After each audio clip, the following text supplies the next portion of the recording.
Hong Kong, CNN. Since Beijing revealed plans to impose a national security law on Hong Kong, defenders of the bill have argued that fears of what it could do to the city's political freedoms and civil liberties are overblown. The law is simply plugging a loophole, they claimed, and is no different to what many other countries have on the books. Local officials and prominent businesses threw their weight behind the bill, sight unseen, promising that it would leave the city better off, and in any case, would only affect a handful of people. On Saturday, China's National People's Congress (NPC), which is expected to pass the law in coming weeks, gave Hong Kong its first glimpse of what it contains. The critics may have been right to be worried. As drafted, the law appears to upend the city's prized independent legal system, allowing Beijing to override local laws while enhancing its ability to suppress political opposition. Most controversially, the law gives Beijing the power to exercise jurisdiction over select criminal cases, raising the prospect that for the first time in Hong Kong's history, suspects could be extradited across the border to face trial, and potentially prison time, in the mainland. Fears of just that were what drove protests against an extradition bill last year that was proposed by the Hong Kong government. Those protests eventually forced the abandonment of that law, but spiraled into broader anti-government unrest that, Beijing says, required the imposition of the new national security regulations. Anthony Dapron, a lawyer and political analyst based in Hong Kong, described the new law as a broad-based power grab by Beijing over many of the key elements of government and society. Writing on Twitter, he said the new law effectively sets up a parallel judiciary and takes interpretation and final adjudication power away from Hong Kong courts. In a statement, the city's chief executive, Carrie Lam, said the law would ensure the long-term prosperity and stability of Hong Kong, reiterated that it would only target an extremely small minority of people, and said the proposed bill was in line with the rule of law and the rights and freedoms which are applicable in Hong Kong under the Basic Law and relevant international covenants. New system. When Hong Kong was handed over from British to Chinese rule in 1997, the city's common law system remained largely intact. Precedent remained in force, and protections under the new de facto constitution, basic law, as well as various international treaties, guaranteed a degree of fairness and freedom not seen in China, where the conviction rate is north of 90%.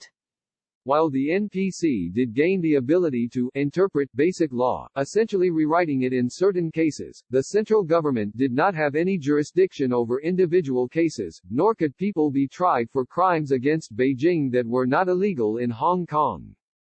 The new national security law would change all of that. According to details published over the weekend, Chinese security organs will have the power to exercise jurisdiction over national security cases under specific circumstances, while other prosecutions under the law will be heard by a panel of judges picked by the city's Beijing-appointed leader.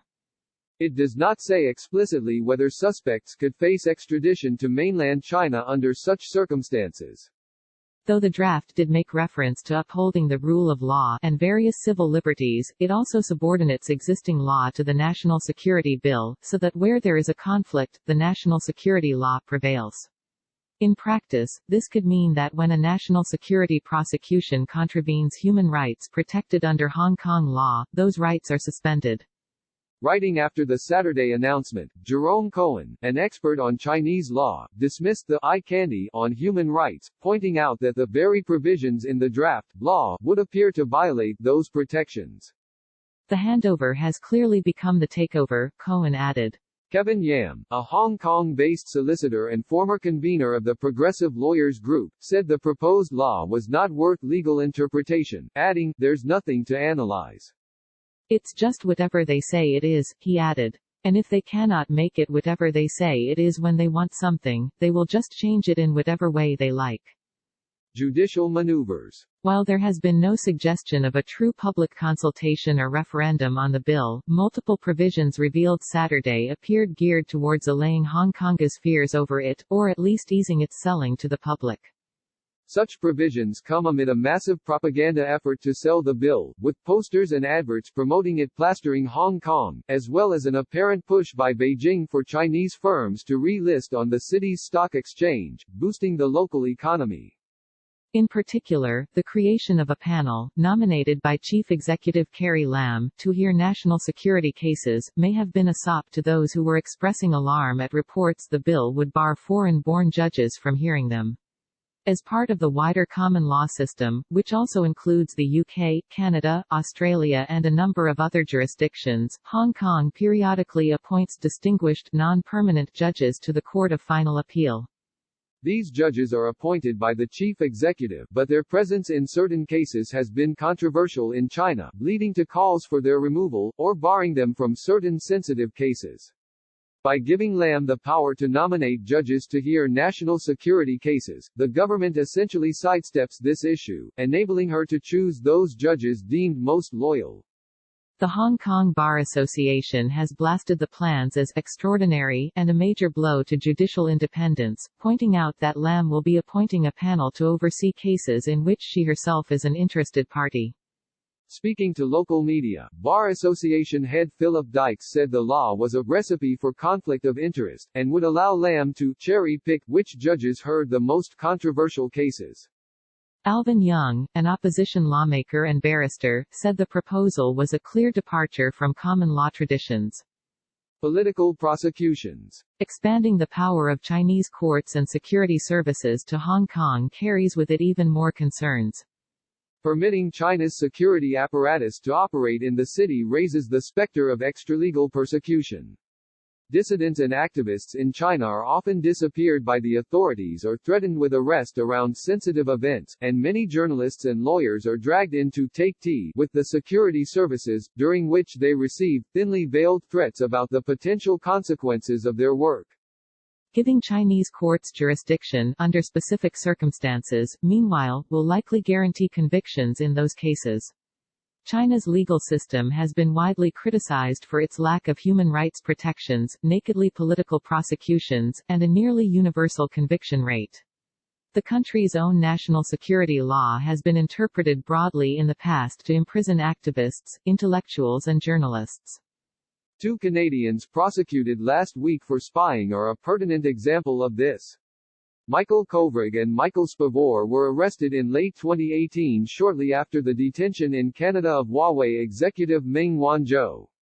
While China argues there is solid evidence against the 2 men, Canada views the case as arbitrary and politically motivated.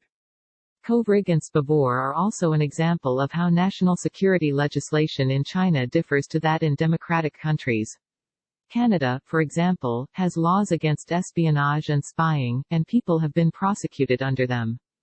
The difference is that those laws and the corresponding prosecutions must conform to the Canadian Charter of Rights and Freedoms, the country's Bill of Rights, and could be struck down were they found by a court to be unconstitutional. This is not the case in China, and may soon not be the case in Hong Kong, if the proposal for the law goes ahead. While China does mention certain rights in its constitution, these are subordinate to the law, not overriding. Freedom of expression, religion and the press exist in principle, but may not infringe upon the interests of the state. Similarly, Hong Kong guarantees rights under basic law and through being a signatory to international conventions, but the national security law as drafted would override these protections. Those who attempt to assert their constitutionally protected rights in China are often prosecuted on the grounds of national security, such as Nobel Peace Prize laureate Liu Xiaobo, who died in 2017 after years in prison on charges of inciting subversion of state power. Liu's most famous work, Charter 08, of which he was a co-author, called in part for judges to be able to uphold the authority of the Constitution.